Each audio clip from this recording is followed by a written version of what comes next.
হেই viewers, আসসালামু আলাইকুম। আশা করি আল্লাহ তাআলার রহমতে সবাই ভালো আছেন। আজকে সকালে রস খেতে বের হয়ে গেলাম। আজকের ব্লগটা হচ্ছে শীতের দিন সকালে খেজুরের রস খাওয়া। কে না রস খায় এই শীতের সকালে?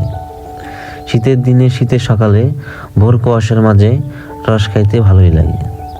এই বছরে আজকে আমার প্রথম রস খাওয়া। তো রস খাইতে যাচ্ছি রুবায়েতকে নিয়ে। রুবায়েত আমার সাথে ভিডিও করতেছে পিছনে, তো দেখতে থাকে।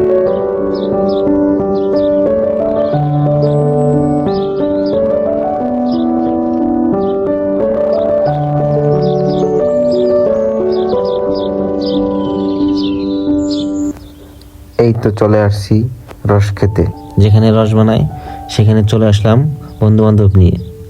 সাথে আছে রুবায়েত, সাথে আছে আমার বন্ধু সিফাত, আর হলো রিধু।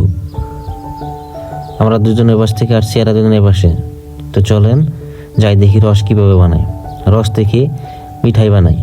মিঠাইয়ের গুড় আমরা যে খাই, তো মিঠাইয়ের গুড় এই রস থেকে বানানো হয়।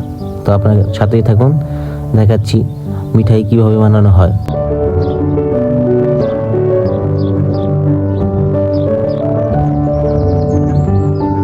এখানে অনেক ভাইয়েরা আসছে রস খাইতে, অনেক দূর থেকে ব্লগ করতেছে তারা। এই যে আপনারা দেখতেই পাচ্ছেন যে রস জাল করতেছে। এটা ভালোভাবে জাল করার পরে মিঠাইয়ের গুড় তৈরি হবে, যা হাটে বাজারে বিক্রি হয়, আমরা তা কিনে খাই। মূলত রস থেকেই মিঠাইয়ের গুড় তৈরি হয়। হেই ভিউয়ার্স, আজকের ব্লগটা এই পর্যন্তই। আশা করি সবাই ভালো থাকবেন। সাথে থাকার জন্য ধন্যবাদ।